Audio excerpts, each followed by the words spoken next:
본인이 아직 잘 소화가 안 된 거죠. 그래서 정말 한마디로 좀 기다려줘야 되는 단계인 것 같아요. 지금 엄마가 아이를 이해하고 받아들이는 속도보다 아빠가 당연히 더딜 수밖에 없어요. 실질적으로 물리적으로 같이 있는 시간도 너무 적고 지금 굉장히 힘든 상태거든요. 그래서 이게 나만 겪는 게 아니구나.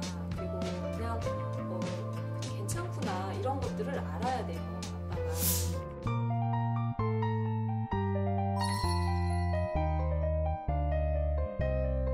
점점 은둔형 외톨이가 되어가는 남편. 저희 남편 성격이 참 외향적이고 유쾌해서 좋았습니다. 결혼 초에는 친구들과 술자리가 잦아서 그걸로도 싸움 참 많이 했는데요. 언제부턴가 남편이 회사와 집 외에는 다른 곳에 가지를 않아요. 돌이켜 생각해보니 아이에게 장애가 있다는 거 알고부터 성격이 변한 것 같습니다. 회사 끝나면 정말 바로 집으로 와서 저녁 먹고 맥주 한 캔 마시면서 정말 거의 잘 때까지 게임만 하는 것 같아요. 그 많던 친구들 모임은 다 어떻게 된 건지, 요즘은 누구 안 만나냐고 넌지시 물어보면 귀찮다고 하거나 다들 바빠서 안 만난다고만 합니다. 그런데 제가 보면 그냥 사람들 만나는 게 싫은 것 같아요. 집에 와서 애라도 좀 봐주면 모를까. 계속 게임만 하면서 나가지도 않는 남편 보고 있는 게 저도 좀 힘이 드네요. 우리 남편 다시 밖으로 좀 나가게 할 방법이 없을까요? 근데 저희 남편도 처음에 친구들 잘 안 만났어요. 네, 아이 키우고 장애 그럴 때, 그리고 우리 지연이 초등학교 저학년 때 이럴 때까지도 친구들 만나면 자연스럽게 아이 얘기, 부인 얘기, 가족 얘기를 할 수밖에 없잖아요. 그 상황이 너무 싫으니까 안 만나고. 그래서 우리 남편은 아직도 회사에는 커밍아웃을 안 했어요. 그러니까 뭐 총무과 이런 데는 뭐 서류 같은 거 이렇게 내야 되니까 거기서야 이제 뭐 알겠지만 주위 사람들은 모르는 사람들이 되게 많아요. 그래서 지금 남편분도 굉장히 힘든 상태일 거예요. 충분히. 그러니까 친구들을 만나도 우리도 왜 그럴 때 있지 않아요? 우리랑 전혀 관계없는 엄마들 만나면 만나서 얘기하는데 되게 공허해요. 이게 공감대도 없고.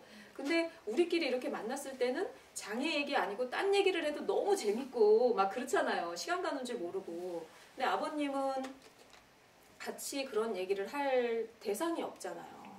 그게 부인하고 얘기하는 거하고 또 다르거든요. 그래서 저는 이 사연 들으면서 동료들을 좀 만나게 해주면 좋겠다. 동료 아빠들을 만나게 해주면 자연스럽게. 근데 처음에 뭐 예를 들면 뭐 그런 뭐 모임이 있는데, 아니면 그 우리랑 뭐 되게 친하게 지내는 부부가 있는데 뭐 같이 나갈래? 이러면 아빠들 잘 안 나가려고 하죠. 그래서 어떻게 해서든지 조금 자연스럽게 이렇게 만남의 기회를 갖게 해가지고 지금 굉장히 힘든 상태거든요. 그래서 이게 나만 겪는 게 아니구나. 그리고 그냥 괜찮구나. 이런 것들을 알아야 돼요. 아빠가. 근데 엄마들은 사실은 정보도 굉장히 알고, 그 다음에 치료실이나 학교나 이런 데서 같은 동료 엄마들을 만나거든요. 자연스럽게. 근데 아빠들은 만나지 않잖아요. 그래서 그렇기 때문에 더 집에 오면 아이하고 더 놀아줄 수 없는 거예요. 아직 내 마음이 장애 수용이 다 안 됐어. 그래서 회피하고 싶은 거지 나는. 그래서 그거밖에 없어요. 그러니까 얼마나 외롭겠어요. 아빠는. 너무 외롭고, 그리고 이 아이를 볼 때마다 얘를 어떻게 키워야 되지, 어떻게 해야 되지, 되게 그럴 것 같거든요. 그러니까 조금 이렇게 자연스럽게 동료를 좀 만들어 준다거나 그런 게 좀 필요한 것 같고, 어머니가 많이 힘드시겠지만 조금은 좀 허용. 그러니까 아빠가 자연스럽게 장애를 수용하고, 그러면 우리가 어떻게 이 아이를 잘 이렇게 키워낼까? 이렇게 고민하는 단계까지 이르러야 애랑 뭘 놀아주고 뭔가 그게 되는 거지. 그렇지 않은 상태에서는 지금 너무 힘들거든. 이 아이를 보는 것만 해도 너무 힘들어요. 그러니까 그럴 수 있거든요. 그래서 그럴 때까지는 어머니가 조금 힘드셔도 좀 봐주는 게 좀 중요해요. 남자들은 다 애잖아요. 네. 봐주는 게 좀 중요해요. 남편이 집에 와서 게임만 하는데 애라도 좀 잘 보게 해줬으면 좋겠는 게 아니라 어떻게 하면 밖으로 다시 나가게 할 수 있을까요? 라고 하시잖아요. 그래서 야, 정말 너그러우신 아내분이구나. 아예 꼴 보기 싫은 거 아닐까? 아예 내 눈앞에서 좀 없어져라. 그러니까 남편이 그렇게 활달하던 사람인데 그거를 좀 꺾고 이렇고 지내고 있는 게 좀 마음 아프신 것 같아요. 그래서 그리고 아이가 좀 왠지 어릴 것 같죠. 아직들 좀 한마디로 본인들이 소화가 안 된 거예요. 특히 아빠가 소화가 안 된 거예요. 그래서 그렇잖아요. 그러니까 엄마들은 정말 그 동료 엄마들을 만나서 막 얘기할 기회가 있는데 남자들은 우리 애가 말이야 이런 얘기가 잘 안 나오잖아요. 특히 이분이 좀 활달하셨다고 하시니까 더 그럴 것 같아요. 본인의 캐릭터가 아닌 거지. 나 사실은 이런 걱정이 있어. 이런 거는 본인의 캐릭터가 아니에요. 그러니까 그것도 못 하겠고 그렇다고 가서 다른 얘기를 하고 있기에는 본인이 아직 잘 소화가 안 된 거죠. 그래서 정말 한마디로 좀 기다려줘야 되는 단계인 것 같아요. 지금은. 그래서 근데 정말 다행히게도 이 아내분은 그래도 남편에 비해서는 훨씬 소화가 좀 되신 것 같아요. 그러니까 남편이 눈에 들어오는 거예요. 만약에 내 아이의 문제가 너무 크면요. 남편 눈에 안 들어와요. 남편이 힘내든지 말든지 오히려 막 짜증나는데 이 아내분이 남편 걱정까지 하게 된 데는 좀 많이 이렇게 남편이 많이 성숙하신 것 같아요. 그래서 그렇게 이미 성숙하신 아내분이니까 빨리 좀 나가보라든지 막 좀 도와달라든지 이렇게 채근하지 않고 그냥 저 사람이 지금 좀 받아들이느라고 힘들구나 라는 마음으로 지켜봐 주시는 게 우선은 좀 필요하지 않나 생각이 들어요. 그 다음에 이제 정말 같이 터놓고 얘기할 수 있는 사람들이 생기면 더 좋겠죠. 우리 남편이 요즘에 탁구를 굉장히 좋아해요. 근데 이제 남편이 어느 탁구장에 갔는데 거기에 다운 증후군 아이를 키우는 아버님이 계셨던 거예요. 그러니까 이제 우리 남편이 이제 지금쯤 되니까 그냥 우리 아이가 장애가 있다 이렇게 이제 얘기를 해요. 주위 사람들이나 뭐 어떤 취미 활동을 하거나 이럴 때는 그러니까 처음 가는 곳에서는 얘기를 해요. 원래 어릴 때부터 관계를 맺었던 데서는 아직 얘기하기가 좀 그런가 봐요. 근데 이제 그렇게 지금 요 때쯤에 관계를 맺는 사람들한테는 이렇게 자연스럽게 얘기를 한다 하는데 그분을 만나니까 너무 절친이 된 거예요. 그래서 맨날 오면은 그분 욕을 해요. 정말 나랑 안 맞아. 막 이렇게. 근데 그래도 또 보면 둘이 만나서 술 먹고 노래방 가고 이래요. 그러니까 남편도 굉장히 그런 어떤 말을 하지 않아도 아이에 대해서 말을 하지 않아도 같이 나눌 수 있는 사람이 있으니까 너무 좋은 것 같아요. 그래서 요즘에 저한테는 제가 부모의 활동하고 나서는 아빠들 좀 소개시켜달라고 막 전 또 너무 또 술 먹고 돌아다닐까봐 소개는 안 시켜줬는데 어쨌든 남자들도 그런 것들이 굉장히 필요하다는 거죠. 우리도 아무도 없다고 생각해봐. 우리만 있다고 생각해봐요. 주위에 엄마들 없고 같이 아이를 키우는 엄마들이 없다고 생각하면 너무 힘들거든요. 그래서 좀 시간이 걸리기는 해요. 근데 우리 남편도 이렇게 아기들이 어릴 때는 동료 남편을 만나고 이런 생각을 못 하더라고요.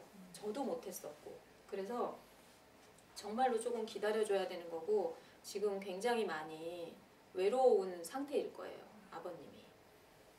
너무 좀 당연한 것 같기도 한 게 비장애도 마찬가지고 어쨌든 엄마가 아이를 이해하고 받아들이는 속도보다 아빠가 당연히 더딜 수밖에 없어요. 실질적으로 물리적으로 같이 있는 시간도 너무 적고 그리고 장애 어쨌든 진단받고 앞으로 치료를 받고 하는데 도대체가 뭔가 저는 많이 알고 있지만 남편한테 있어서는 되게 암흑같이 뭔가 안개가 낀 것 같은 그런 느낌일 수 있거든요. 저는 그래서 지금도 약간 노력하는 부분 중에 하나가 저는 약간 제가 다 알면 신랑도 다 안다고 생각하는 거예요. 그 자꾸 전달을 이렇게 오래되니까 몰랐어? 약간 이렇게 너 이거 할 줄 그러고 신랑은 놀래요. 얘가 언제 이걸 해?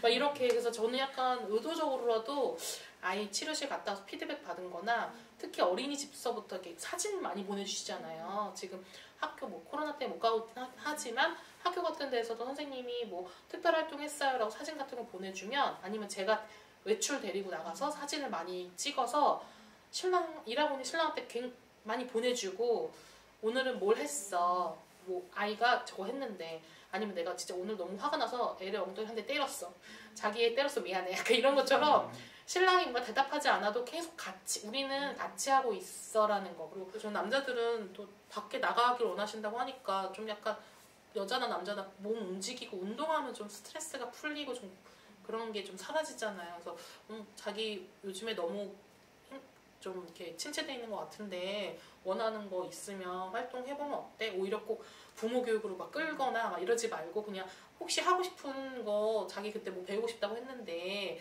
운동 뭐 다른 거 해볼래? 뭐 이렇게 한번 물어보기도 하고 할 것 같아요. 저 같으면은. 근데 처음에 이게 사연 보고 부럽다. 우리 신랑 아주 나가서 난리인데 차라리 안으로 꽂혔잖아요. 지금 밖으로 꽂히면 이제 난리 나요. 이제 걷잡을 수가 없는데 저는 신랑한테 항상 바라거든요. 좀 집에 와서 맥주를 한 캔 마시더라도 집에 와서 좀 마시고 나랑 얘기 좀 하고 좀 관심을 좀 가져라 하는데 또 이제 갑자기 바뀌는 부분에 있어서 좀 그러신 것 같아요. 집에서 게임하면 꼴 보기 싫을 것 같아. 꼴 보기 싫지.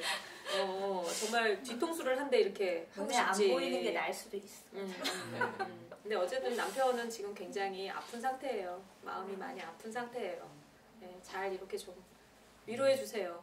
네, 그래야 될 것 같아요. 발달장애인 가족들과 함께하는 채널 우리 아이 연구소.